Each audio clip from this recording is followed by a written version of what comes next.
patriots. We're in Washington, D.C., Capitol building dead in front of us. This video is brought to you by Political X and Track Record. Track Record helped produce some of these excellent graphics. Check out his videos in the link below. So tomorrow is going to be an amazing and spectacular day, when everyday American citizens get together and fight tyranny. I don't even like to say it because I'll be arrested. Well, let's not say it. We need to go, I'll say it. All right. We need to go in to the Capitol. Let's go! The Capitol building, a building directly connected to the founding of the United States and held in high regard by both the right and left. Yet in 2021, 245 years after the founding of the United States, Congress would turn into mayhem, death, and destruction. It was the first time the Capitol had been violently seized since 1814, when it was taken by the British in the War of 1812. For the first time in United States history, a sitting president claimed the presidential election had been rigged. President Trump refused to accept the election loss and continued to tell many and all who would listen that the loss was due to fraud. Major infractions or outright fraud. This was strongly supported by Fox News, conspiracy theorists on the internet, and far-right groups such as QAnon, the Proud Boys, and the Oath Keepers, as well as Alex Jones. There has been a massive and coordinated effort to steal this election. That it is a corrupt, stolen election. They rigged the election, and now, based on the rigged election, they're destroying our country. These various acts of voter fraud. And it's rigged. Specifically focused on big cities. We bleed freedom. This will be their Waterloo. This will be their destruction. However, this was strongly disputed in the courts, on television, and from members of the Republican Party. Even his Vice President, Mike Pence. Trump said I had the right to overturn the election. But President Trump is wrong. I'm Donald Trump, and I don't endorse this video. You should not subscribe or like Political X. Every time you like and subscribe, he damages my campaign. The insurrection began weeks before, but on January 6th, the start gets kicked off with a tweet from Trump. States want to correct their votes, which they now know were based on irregularities and fraud, plus corrupt process, never received legislative approval. All Mike Pence has to do is send them back to the states, and we win. Do it, Mike. This is a time for extreme courage. 10:35, there's no more space available to watch Trump's speech, and a group known as the Proud Boys begins to congregate at the Washington Monument. They then begin a 30-minute walk to Congress. At 10:50, Rudy Giuliani calls for trial by combat. Let's have trial by combat! This is followed by Eric Trump, who claims that the election was a steal. They can lie, they can cheat, they can steal. Whilst backstage, within a few months, it would become apparent that the organizers have been communicating directly with Eric Trump. Hey brother, we're boots on the ground here. We're moving on to Capitol now. I'll give you a boots on the ground update here in a few. 11:30 a.m. The motorcade of Vice President-elect Kamala Harris arrives at the DNC headquarters. All of us here today do not want to see our election victory stolen by emboldened radical left Democrats, which is what they're doing, and stolen by the fake news media. That's what they've done and what they're doing. We will never give up. We will never concede. It doesn't happen. You don't concede when there's theft involved. This egregious assault on our democracy, because you'll never take back our country with weakness. You have to show strength, and you have to be strong. And finally ordering them to go and release that hate upon the US Anyone Capitol. you want, but I think right here we're going to walk down to the Capitol. And after this, we're going to walk down, and I'll be there with you. We're going to walk down. During that speech, he said the word slaughtered once, killed 3 times, dead 5, destroyed 6, and the word fight or fighting 20 times. Republican Paul Gosar tweets that Biden should concede and demands his concession by the next morning. 12:49, and a police sweep near the National Republican Club identifies a vehicle which held 1 handgun, an M4 carbine assault rifle with a loaded magazine, and components for 11 Molotov cocktails. Whilst all this has been going on, large groups of people, QAnon, Oath Keepers, and the Proud Boys have been moving towards Congress. This is a representation of all police protection that Congress had on January 6th. On the eastern side, there were a few dozen officers. And on the western side, towards Trump's rally, we have 2 front barricades protected by 5 officers, another half dozen on the lawn, and then another dozen at the second barricade. Not a lot to protect Congress.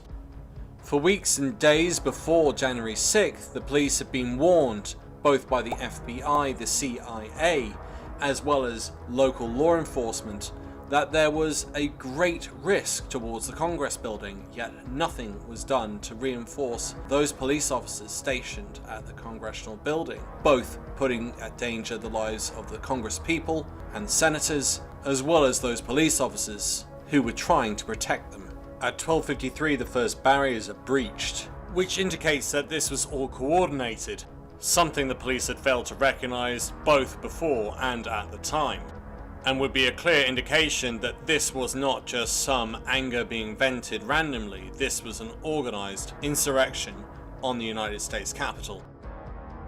The British would once again be involved. Ryan Sansell of Bristol, England, was the first to step forward at breach point 1. What was about to unfold here was mass violence on an unprecedented scale against Congress.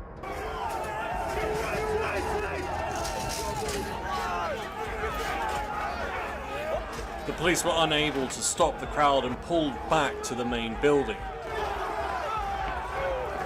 At point 2, people just climbed over the fencing, and at the same time, point 3 was overwhelmed. Chief of Police for Washington DC, Chief Sund, calls the House Sergeant of Arms, Paul D. Irving, and the Senate Sergeant of Arms, Michael Stringer. Both are in charge of security within Congress. He asked them to declare an emergency and call for deployment of the National Guard. Irving and Stringer state that they will forward the request up their chains of command. It's important to note that both Sergeants at Arms are in charge of security within the building and have over 900 members of staff available to them, yet very little seems to have been done. 1:07, law enforcement discover a pipe bomb only several yards from where Kamala Harris's motorcade had passed. At 1:10, Trump ends his speech by encouraging the crowd to march to the Capitol. We're going to walk down, and I'll be there with you. We're going to walk down. We're going to walk down anyone you want, but I think right here we're going to walk down to the Capitol. Now this is where it gets very interesting, because Donald Trump's going to finish that speech. He's not going to walk down to the Capitol. Instead, and I've calculated this using Google Maps, he's going to go to the White House. Within 6 to 10 minutes, he's going to be inside the dining room next to the Oval Office, watching all of this unfold.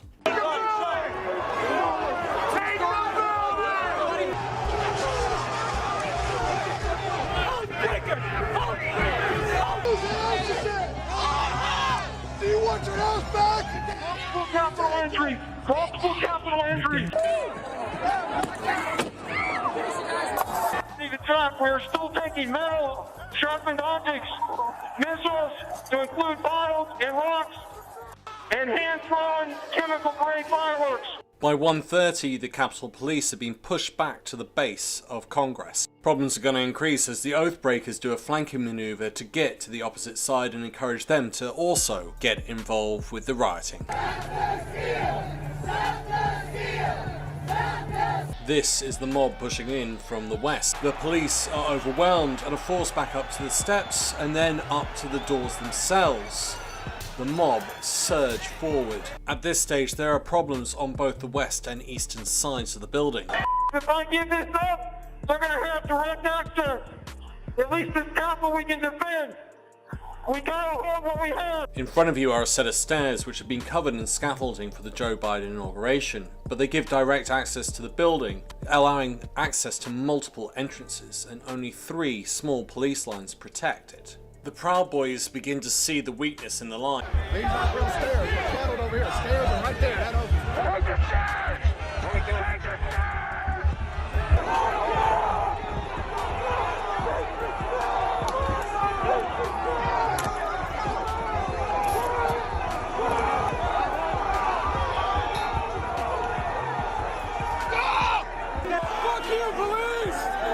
Fighting continues on the stairs, but only for a few more minutes, and eventually the police are overwhelmed and the crowd begins to push past them. This is a dire situation as it allows the crowd to have multiple entry points. It's now coming up to an hour since the president's speech. We've heard absolutely nothing, and we know that he's still in the dining room watching all of this unfold. The mob are at the north end of Congress. They are below the Senate and they're about to break in. Dominic Pizzola uses a riot shield to break a window to gain the first entry point into Congress. By the end of the day, it's estimated there were at least 8 entry points broken into to gain access to Congress. Okay guys, apparently this tip of the spear has entered the Capitol building. At 2:13, the Capitol building is breached. The officer is unsure as to what to do and proceeds to fall back.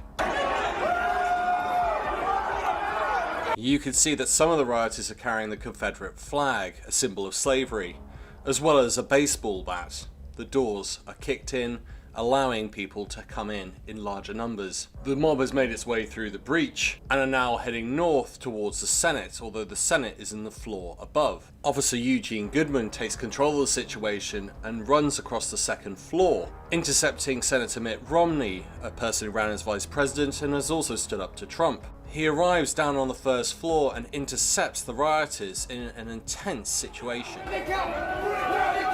Here you can see he's ready to pull his weapon. The skill Officer Goodman shows here is nothing short of spectacular. He tries to stop them going to the main entrance of the Senate and lures them up the stairs by pushing the lead rioter. He threatens, he cajoles, he looks to his left and realizes that's also not a direction he wants them to go, so he then proceeds to take them further up the stairs. Goodman reaches the top of the stairs, looks over his left shoulder, realizes the entrance to the Senate floor is unguarded, and then proceeds to provoke and push the rioter, leading them away, all the way towards backup.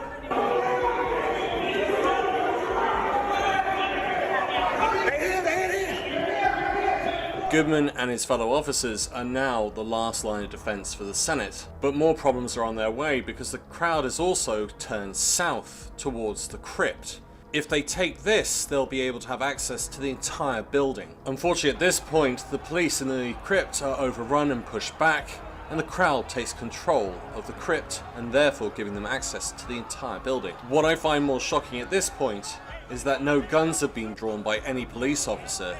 Trump finally tweets from his dining room, but it's not helpful to the situation. It's incendiary. Mike Pence didn't have the courage to do what should have been done to protect our country and our Constitution, giving states a chance to certify a corrected set of facts, not the fraudulent or inaccurate ones, which they were asked to previously certify. USA demands the truth.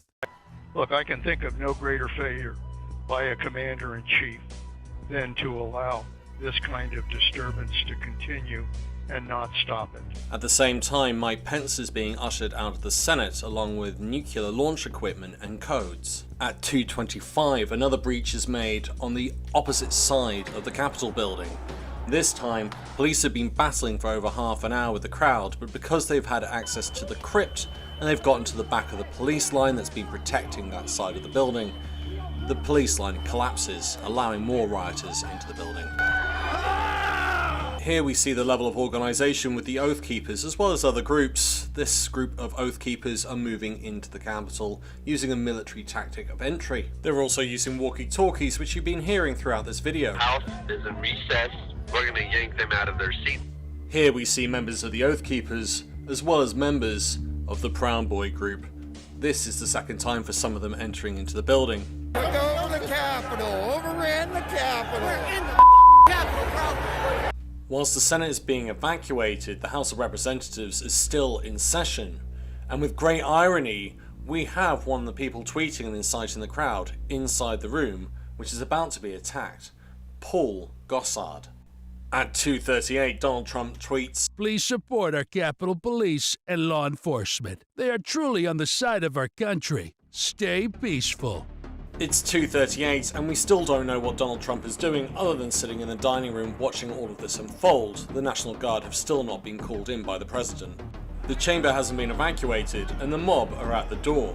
The rioters, realizing that they can't get in, decide to move and go down the left corridor. Please be advised there are masks under your seats. Please grab a mask, place it in your lap, and be prepared to don your mask in the event that we get a Upon reaching another entry point, the crowd see members of Congress and they get angry.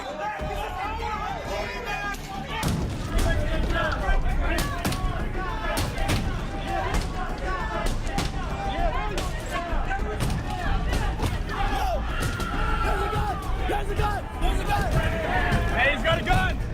He's got a gun!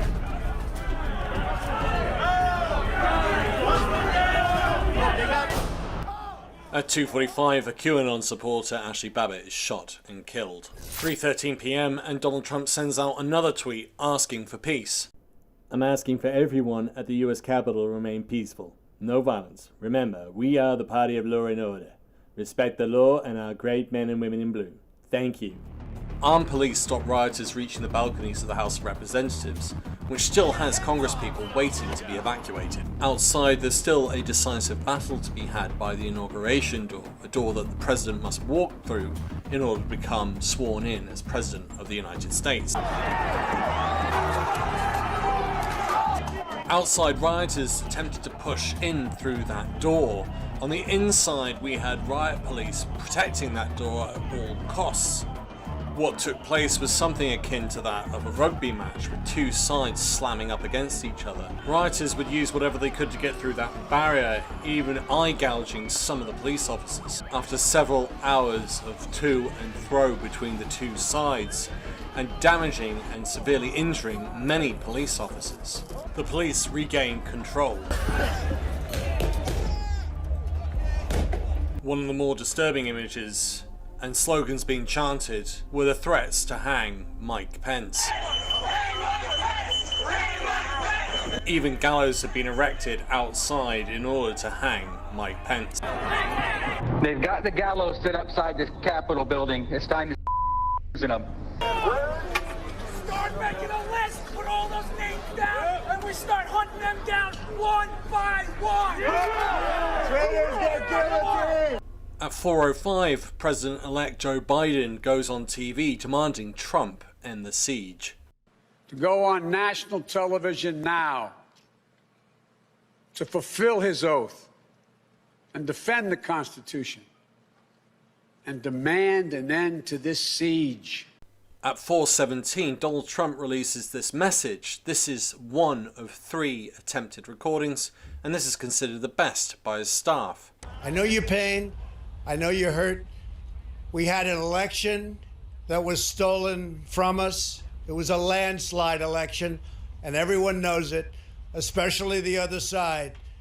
But you have to go home now. We have to have peace. We have to have law and order. We have to respect our great people in law and order. We don't want anybody hurt. It's a very tough period of time. There's never been a time like this where such a thing happened, where they could take it away from all of us, from me, from you, from our country. This was a fraudulent election, but we can't play into the hands of these people. We have to have peace. So go home. We love you. You're very special. You've seen what happens. You see the way others are treated that are so bad and so evil. I know how you feel. But go home and go home in peace. A clearly mixed message, both trying to calm down the rioters, but also adding fuel to the fire with conspiracy theories. It would still be until 5:40 that the police were in large enough numbers that they were able to clear out the rioters from the building and from the surrounding area. Donald Trump wasn't finished, and at 6:01 he sent out another incendiary tweet. These are the things and events that happen when a sacred landslide election victory is so unceremoniously and viciously stripped away from great patriots who have been badly and unfairly treated for so long. Go home with love and in peace. Remember this day forever. I'm Donald Trump, and I don't endorse this video. It's fake news. It's all lies. It's a total fraud. You should not subscribe or like Political X. Every time you like and subscribe, he damages my campaign. And unfortunately, it doesn't end there. It does look like Donald Trump is going to be running for president in 2024. Now, the reason I'm actually showing you this clip of Piers Morgan interviewing Trump is because it's reflective of what Trump thinks today, and he still believes it's a steal, which I think will ultimately hamper him for re-election. But the other question that comes from this video is, what was Donald Trump doing for 4 hours? Now, you're going to hear a response here, and I'm going to respond to it quite clearly, because there are other precedents available for this.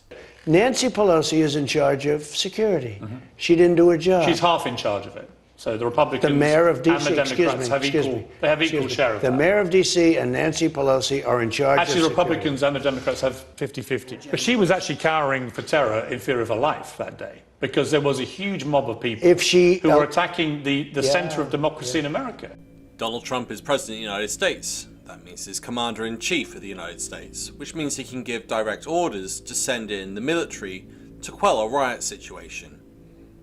We don't know what he was doing other than sat there watching this unfold in the dining room. We know this because of the January 6th committee that's been investigating as to what has taken place, and they've taken witness statements saying that he was approached at least 4 times, 2 of which was by Ivanka Trump, his daughter. He did nothing.